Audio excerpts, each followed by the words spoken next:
বিশ্বাস হয় এটা আজকের ভিডিও। হবিগঞ্জ জেলার নবীগঞ্জ উপজেলার ৭ নম্বর করগাঁও ইউনিয়ন পরিষদ অফিস সংলগ্ন শাখা বরাক নদীর উপর একটা সেতুর অভাবে স্বাধীনতার ৫৪ বছর পরেও বাঁশের সাঁকো দিয়ে প্রত্যেক দিন ঝুঁকি নিয়ে চলাচল করছে ৫টা গ্রামের কয়েক হাজার মানুষ।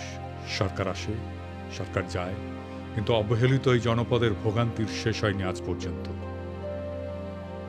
নির্বাচনের সময় নেতারা প্রতিশ্রুতি দেন, ক্ষমতায় যাওয়ার পরপর যথারীতি সবাই ভুলে যান অবহেলিত এই জনপদের কথা। প্রফেসর ইউনূসের সরকারের সেতু বিভাগের কাছে অনুরোধ, এই বছরের মধ্যেই এই সেতুর নির্মাণ কাজ শুরু করুন।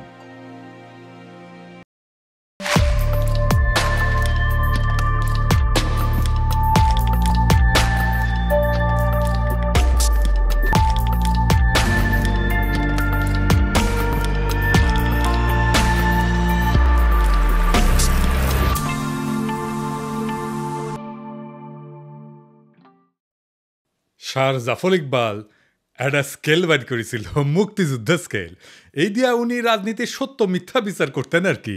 ইদানিক নতুন একটা স্কেল বাইর হয়েছে, এই স্কেল দিয়া আমরা বাংলাদেশে কারা কারা ইন্ডিয়ান লেসপেন্সারি করতেছে সেটা বাইর করে ফেলতে পারবো। সেই স্কেলটা কি? সবাই ভাবিচ্ছে আচ্ছা কয় না কেন দাদা, এত সহজ একটা স্কেল পামো, মেড ইজি হয়ে যাবে সব কিছু, ভালোই তো। কমু খারান, আপনি কয়েকদিন থেকে শুনতেছেন না, যখনই আমি কই বিএনপি ইন্ডিয়ার কোলে গিয়ে উঠছে, তখন বিএনপিওয়ালারা এসে কয় জিন্দেগি বিএনপি ইন্ডিয়ার কোলে উঠতেই পারে না। ইন্ডিয়া কারে কয়? আমরা তো চিনিই না। এইসব অপপ্রচার করিস তুই শালার রয়্যাল এজেন্ট। তারপরে বিএনপির লোকটা মূর্খ হইলে কবে মালওয়ানের বাচ্চা, আর ডাবল ড্রপ আউট কচু খেতে হইলে কবে কাফের। কিন্তু আজকে এমন কিছু প্রমাণ দিব একেবারে চালচালাইয়া বুঝে যাবেন বিএনপি কার কোলে উঠিছে।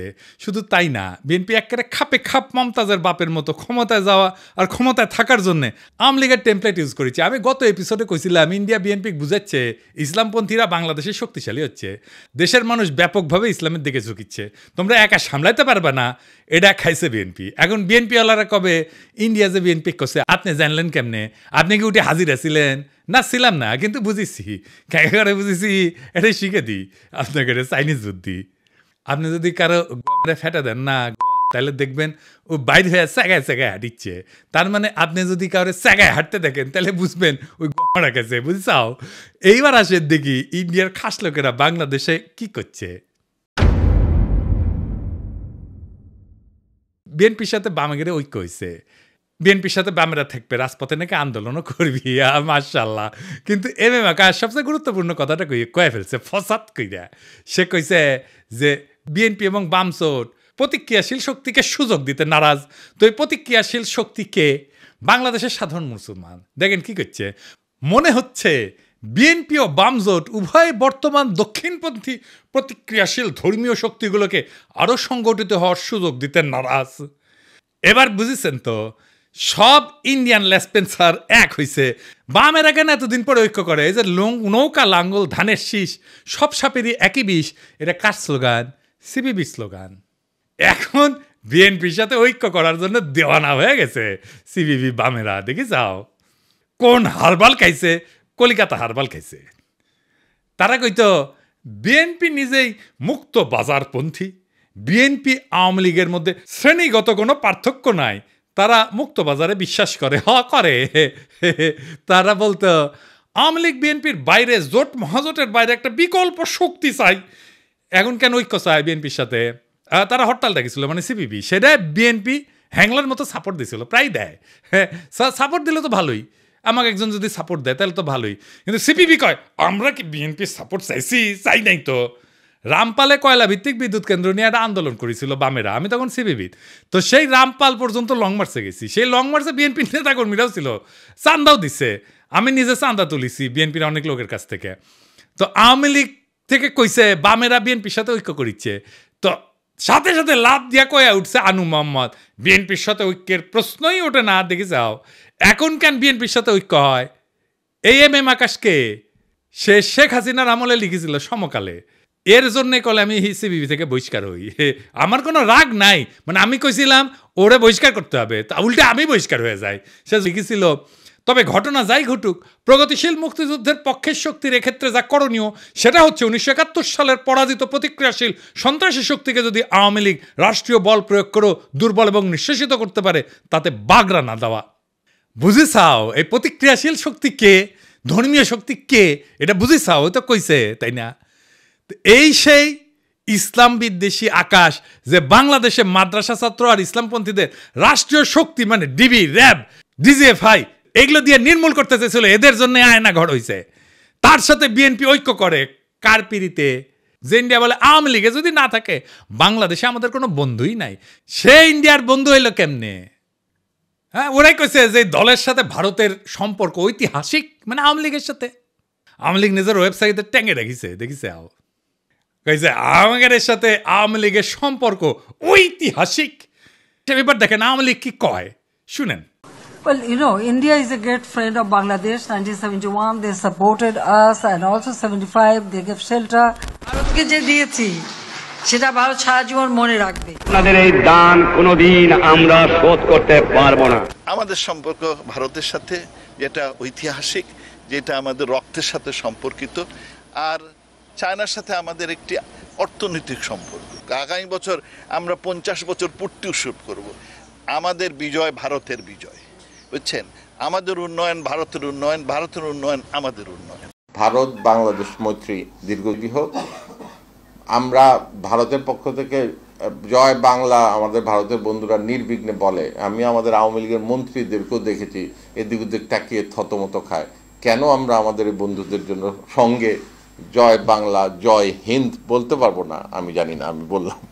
এখন বিএনপি দাবি করলো যে তারা ভারতের সাথে সমমর্যাদার বন্ধুত্ব চায়, আমরা কেন বাকি থাকবো?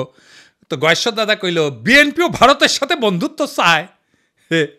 আবার দেখেন এই যে ইন্ডিয়ান রয়ের স্টেশন কমান্ডার রাজেশ অগ্নিহোত্রীর সাথে বিএনপির স্থায়ী কমিটির সদস্য গয়েশ্বর চন্দ্র রায়ের কন্যা অর্পণা রায় এখন কি যেন লিখিচ্ছে, সাইন করিচ্ছে, দেশ বেঁচে দিচ্ছে বলে হয়, বুঝছাও?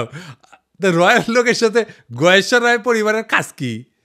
এবার আসেন দেখি এই বন্ধুত্ব হওয়ার পরে মির্জা ফখরুল কি কয়, শুনেন। ভারত আমাদের প্রতিবেশী, সবচেয়ে বড় প্রতিবেশী, আমাদের বন্ধু। আমাদের যুদ্ধের সময় 1971 যুদ্ধের সময় আমাদের সহযোগিতা করেছিল।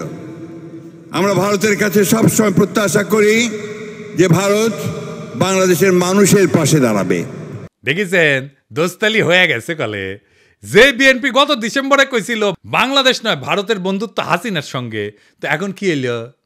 তো এখন জামাত দেখলো যে ট্রেন তো মিস হয়ে গেল, যাইতেছে, তো সেও কল সখী ধরো ধরো ধরো ধরো, আমি কি তোমার পর? তা কইল বন্ধুত্ব চাই, সহযোগিতা চাই। ভারতের প্রতি জামাতের বার্তা। ইন্ডিয়া কিছু হইলেই জামাতিরে পুন্দায়, তাও হ্যাংলার মতো। ইন্ডিয়ার প্রেম ছাড়া ওদের চলে না।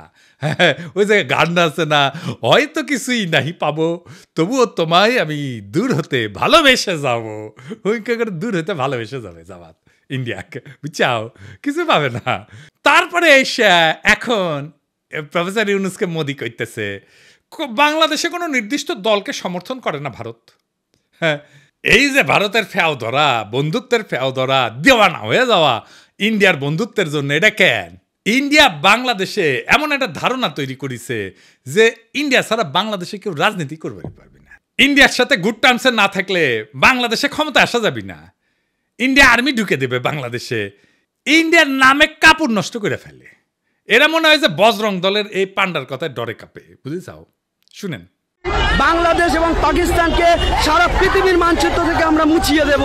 বজরং দল হুঁশিয়ার করছে বাংলাদেশ পাকিস্তানকে।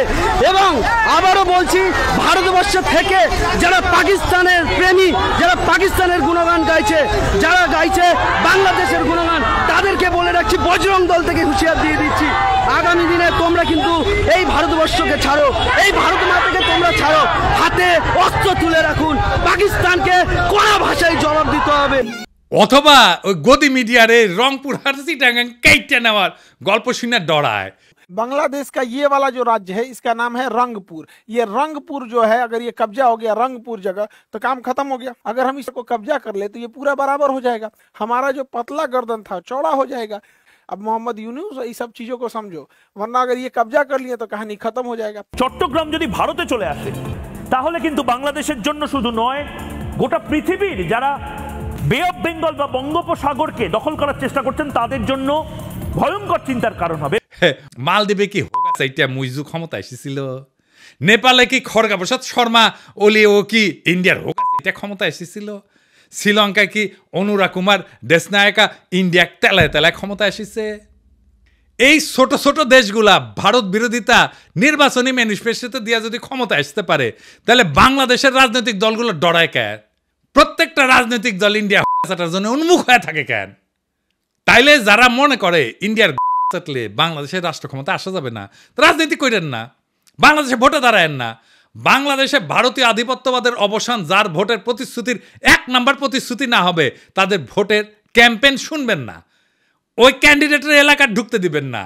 এই ইন্ডিয়া সিপিবিরে ঢুকাইছে বিএনপির কান্দে চেপে ইন্ডিয়ান এজেন্ডাগুলো বাস্তবায়ন করতে।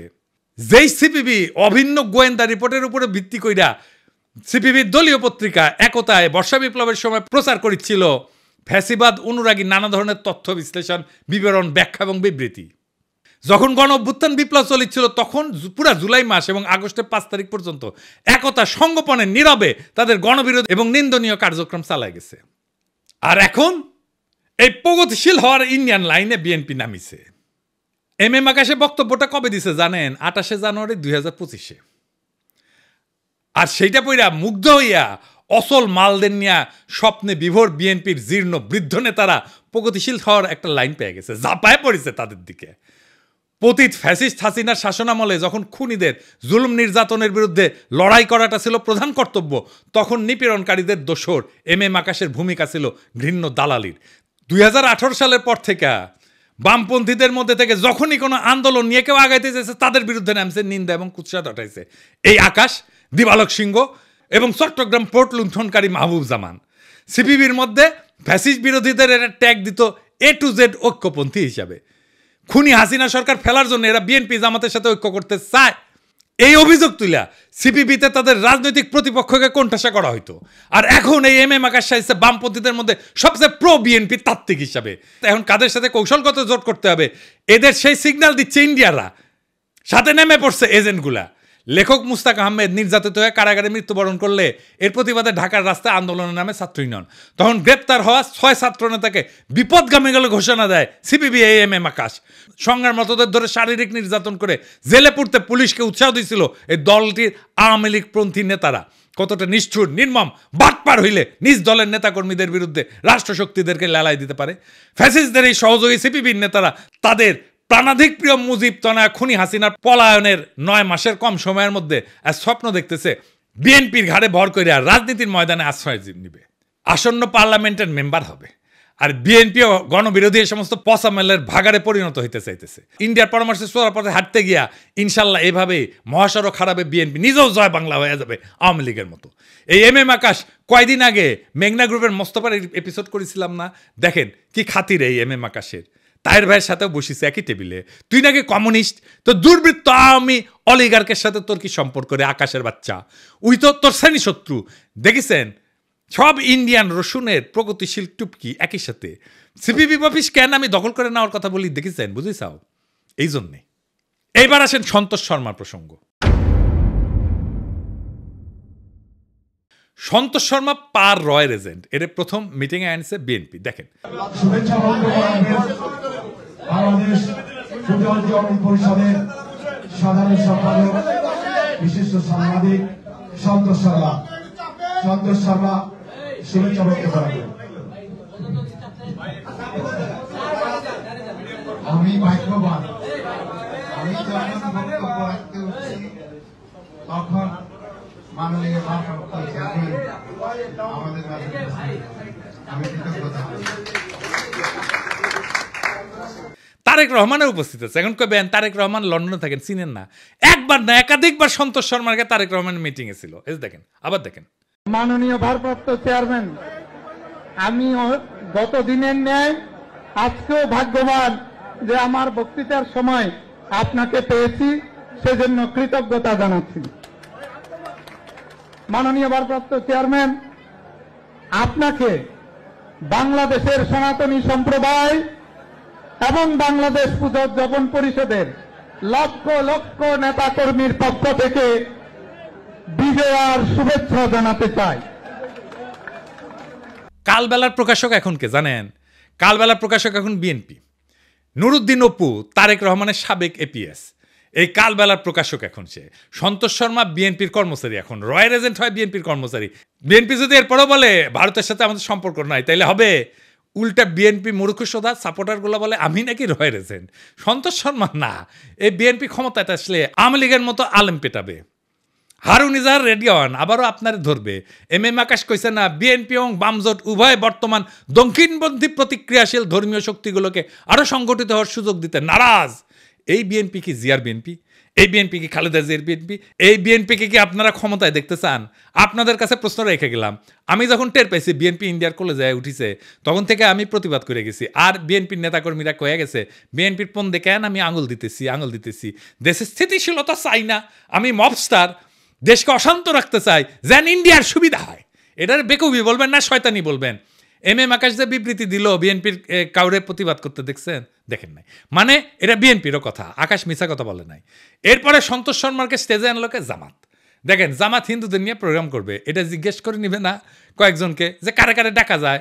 এইসব কথা যখন আমি বলি, বিএনপি জামাতের উভয় দলের কিছু কর্মী আছে বলে বিএনপির কি বুদ্ধি কম পড়িছে যে তোর কাছে বুদ্ধি নিবে? জামাত কয় তুই কি মজলিসে শুরার সদস্য যে তোর কাছে বুদ্ধি নিবে?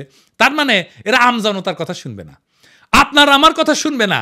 এরা কেমন স্বৈরাচার হবে বুঝা দেখেন। প্রফেসর ইউনূস যাক ক্ষমতা ছাইরা, বিএনপি জামাত যে আসুক তারাই জনগণকে আওয়ামী লীগের মতো সকাল সন্ধ্যা ঠাপাবে। মাথায় রেখেন। তাহলে হাসিনা কি খারাপ ছিল? হাসিনা যা ভালো মনে করতো তাই করতো, আর বলতো আমার অপরাধটা কি? দেশবাসীর কাছে আমি বিচার চাই, কি অপরাধটা কি করেছি। এই জন্যই বলি কিছুই বদলাবে না, যা ছিল আগের মতো তাই থাকবে। আর একটা বিএনপি শাসন পাবো, ঠিক আওয়ামী লীগের মতো শাসন হবে। এইরকম গুমখুন শুরু হবে। একইভাবে সিপিং গ্যাংয়ের মতো ঝাঁপায় পড়ে তারা এখনই আমাদের প্রোফাইলে। ক্ষমতা আসতে কি করবে সেটা দেখেন। জনগণ দেশ ওদের মাথায় নাই, ওদের মাথায় আছে ক্ষমতা। কেমনে ক্ষমতায় যাবে? আওয়ামী লীগের মতো। আওয়ামী লীগ একই সাথে প্রগতিশীল হবে, একই সাথে এমন কর্মী রাখবে যারা আমাকে রয়্যাল এজেন্ট বলবে অথবা মালাউন বলবে, কারণ আমি তাদের রাজনৈতিক বিরোধিতা করি। আমি কয়ে দিলাম বিএনপি ক্ষমতা আসলে না, তারা আওয়ামী লীগের সাথে ডাবল দুঃশাসন দেবে। লিখে রাখেন, মিলাই নেন। প্রফেসর ইউনূস যেটি পাবেন ধৈর্য করবেন, স্যার আমাদের এই আজ দহার কাছে ফেলাই যায় না। আপনি যতদিন আছেন ততদিন আমরা মানুষের মর্যাদা পাবো, সারা জীবনের সঞ্চয় হয়ে থাকবে সেটা। যতদিন পারেন থাকেন স্যার। আর কেউ যদি দ্রুত নির্বাচনের দাবি নিয়ে আসে না, আগে বিএনপির কর্মীদের কই যাবেন না আপনারা আন্দোলনে, পারলে জনতারের সাথে নিয়ে দিবেন দাবরানি। আমি কলে এটা ফর্মুলা দিছিলাম ট্রানজিশনাল সরকার, সেটা শুনবে না তারা। বিএনপির নেতাদের দেখা হইলে কইবেন পিনাকি দাদা যে ফর্মুলা দিছিল, প্রধান উপদেষ্টা প্রফেসর ইউনূস, উপপ্রধান উপদেষ্টা তারেক রহমান, আর রাজনৈতিক দল নিয়ে উপদেষ্টা পরিষদ পুনর্গঠন, এটা কেন মানতেছেন না? আমার খালি ডর প্রফেসর ইউনূস বিরক্ত হয়ে চলে যায় কিনা ক্ষমতা স্যার। এটা শুনেন কি করছে প্রফেসর ইউনূসের ক্ষমতা সম্পর্কে। এই 8-9 মাসে মানুষের ভালো খায়, মানুষের ভালো চলে, মানুষের পকেটে টাকা ওঠায়, কোনো চুরি হয় না, ডাকাতি হয় না। আঙ্গো হারে দরকার, আঙ্গো খালা দেওয়া দরকার নাই, টাকা কিনেও দরকার নাই। হ্যাঁ যত গালানে থাকবো তত মানুষের ভালো থাকবো। শুনেছেন তো? এখন ডিসেম্বরে নির্বাচন হবে, বিএনপি এমপি নমিনেশন বেচবে, মেলা বাণিজ্য হবে, তারপর টাকা টুকা ছড়াই ইলেকশন করবে, সরকার গঠন করবে, বিরোধী দল হবে আওয়ামী লীগ, আর ছাগলের 3 নম্বর বাচ্চা হবে জামাত। তারপরে হারুন ইজাহারদেরকে আবার ধরা হবে, সন্তোষ শর্মা ইন্টারোগেশনে হাজির থাকবে। আজ এইভাবে বাংলাদেশের আকাশে জমিছে বিশ্বাসঘাতকতার ঘন মেঘ। এক সময় যে রাজনীতিবিদরা মুক্তির গান গাইছিল, আজ তারাই ভারতের দাসত্বের ঘুঁটি হইয়া নোংরা ষড়যন্ত্রের খেলা খেলিচ্ছে। বিএনপি, জামাত আর সিপিবি একে একে সবাই বর্ষা বিপ্লবের চেতনাকে পায়ে দলিত কইরা দিল্লির দরবারে মাথা নত করিছে। ক্ষমতার লোভ আর বিদেশি প্রভুদের সন্তুষ্ট করার লজ্জাজনক প্রতিযোগিতায় তারা হারাইছে নিজেদের আত্মা, বিকায় দিছে দেশের স্বপ্ন। কিন্তু বাংলাদেশ মাথা নত করার জন্য জন্মায়নি। এই মাটি, এই মানুষ বর্ষার বজ্রবিদ্যুতের মতো জায়গায় উঠবে সমস্ত দাসত্বের শৃঙ্খল ছিন্ন কইরা। বর্ষা বিপ্লবের চেতনায় দীপ্ত নতুন প্রজন্ম শপথ নিছে, কোনো ভারতের পদলেহনকারী এদেশের শাসন করবে না। কোনো ভণ্ড সোগান আর মেকি প্রগতিশীলতা আমাদের রুখতে পারবে না। আমরা ঘুমন্ত না, আমরা কেবল ঝড়ের অপেক্ষায়। আমরা বিজয়ের জন্য আগায় চলছি, বজ্রকণ্ঠে ঘোষণা দিতে বর্ষা বিপ্লবের চেতনা অমর হোক, ভারতীয় আধিপত্যবাদের অবসান ঘটুক, ইনকিলাব জিন্দাবাদ।